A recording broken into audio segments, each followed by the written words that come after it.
Chapter 40. My mistress is surprised at my learning, communicates her performances to me. I impart some of mine to her, am mortified at her faint praise. Narcissa approves of my conduct. I gain an involuntary conquest over the cookwench and dairymaid, their mutual resentment and insinuations, the jealousy of their lovers.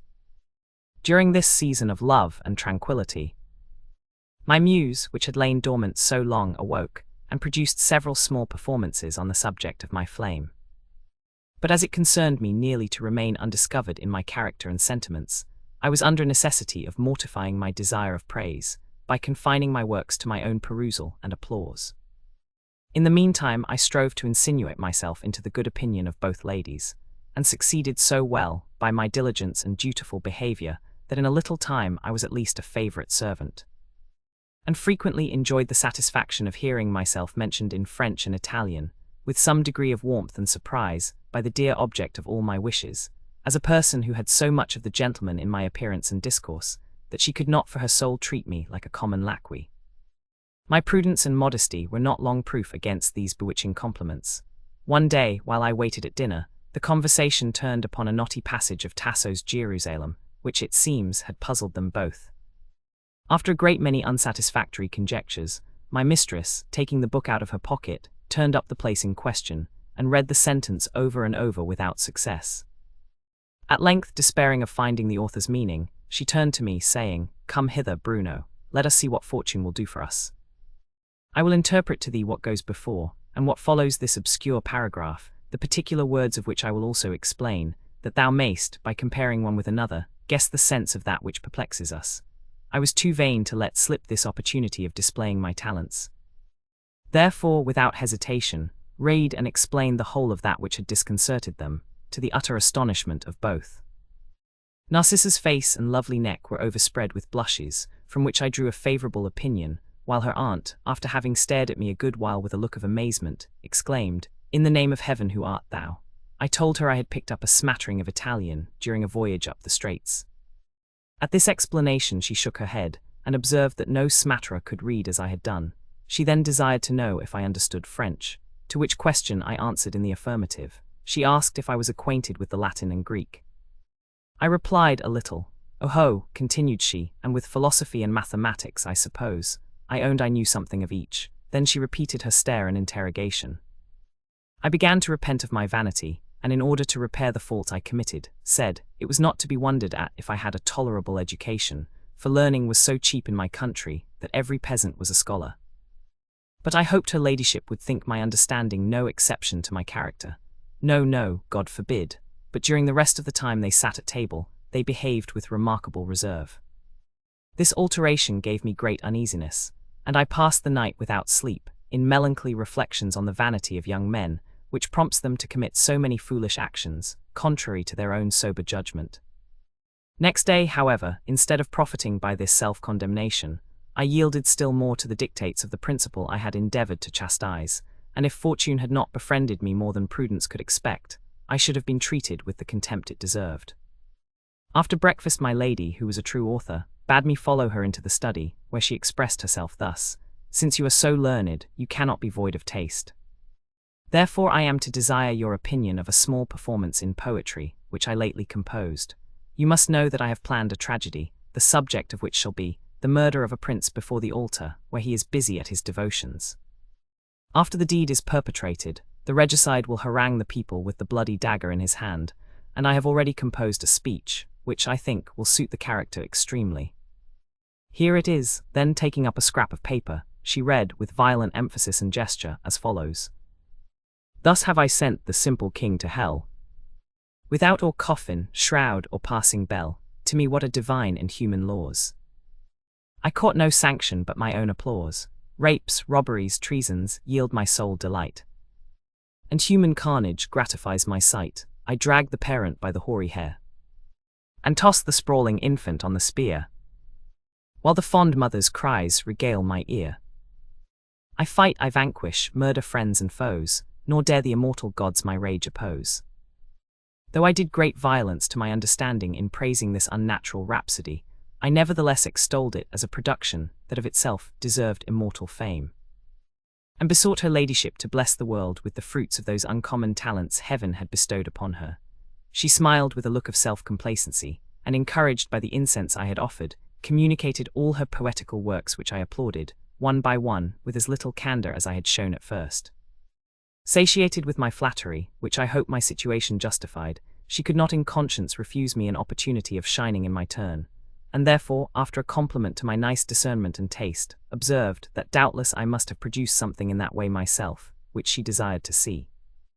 This was temptation I could by no means resist.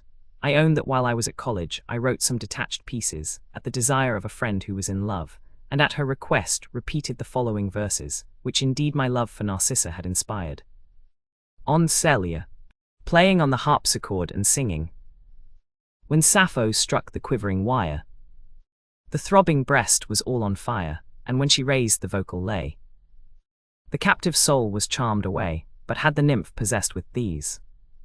Thy softer, chaster power to please, thy beauteous air of sprightly youth, thy native smiles of artless truth, the worm of grief had never preyed on the forsaken love-sick maid, nor had she mourned a hapless flame, nor dashed on rocks her tender frame.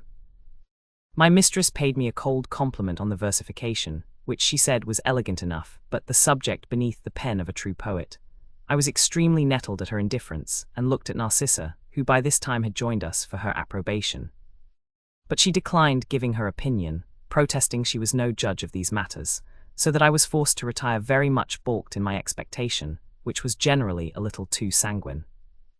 In the afternoon, however, the waiting maid assured me that Narcissa had expressed her approbation of my performance with great warmth, and desired her to procure a copy of it as for herself, that she, Narcissa, might have an opportunity to peruse it at pleasure.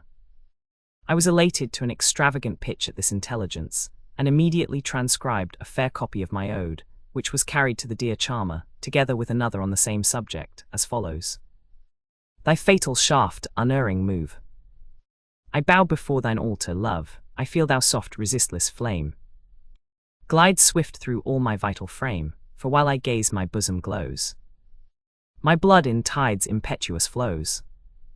Hope, fear, and joy alternate roll, and floods of transports whelm my soul. My faltering tongue attempts in vain in soothing murmurs to complain, my tongue some secret magic ties. My murmurs sink in broken sighs, condemned to nurse eternal care, and ever drop the silent tear. Unheard I mourn, unknown I sigh, unfriended live, unpitied die. Whether or not Narcissa discovered my passion, I could not learn from her behavior, which, though always benevolent to me, was henceforth more reserved and less cheerful.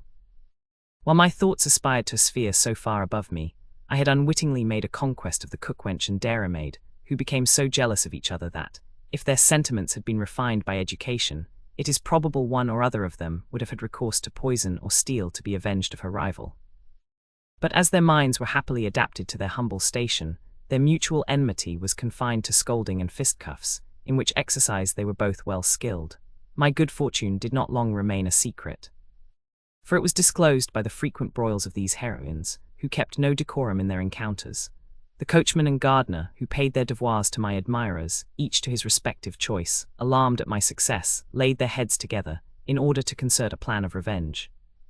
And the former, having been educated at the academy at Tottenham Court, undertook to challenge me to single combat.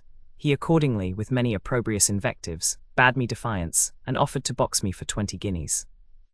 I told him that, although I believed myself a match for him, even at that work, I would not descend so far below the dignity of a gentleman as to fight like a porter. But if he had anything to say to me, I was his man at blunderbuss, musket, pistol, sword, hatchet, spit, cleaver, fork, or needle. Nay, I swore that should he give his tongue any more saucy liberties at my expense, I would crop his ears without any ceremony. This rhodomontade, delivered with a stern countenance and resolute tone, had the desired effect upon my antagonist, who, with some confusion, sneaked off, and gave his friend an account of his reception. The story, taking air among the servants, procured for me the title of Gentleman John, with which I was sometimes honoured, even by my mistress and Narcissa, who had been informed of the whole affair by the chambermaid. In the meantime, the rival queens expressed their passion by all the ways in their power. The cook entertained me with choice bits, the dairymaid with strokings. The first would often encourage me to declare myself, by complimenting me upon my courage and learning, and observing that if she had a husband like me, to maintain order and keep accounts, she could make a great deal of money by setting up an eating house in London for gentlemen's servants on board wages. The other courted my affection by showing her own importance, and telling me that many a substantial farmer in the neighbourhood would be glad to marry her, but she was resolved to please her eye, if she should plague her heart. Then she would launch out into the praise of my proper person, and say she was sure I would make a good husband, for I was very good-natured. I began to be uneasy at the importunities of these inamoratas, whom at another time perhaps I might have pleased without the disagreeable source of matrimony, but at present my whole soul was engrossed by Narcissa. And I could not bear the thoughts of doing anything derogatory to the passion I entertained for her.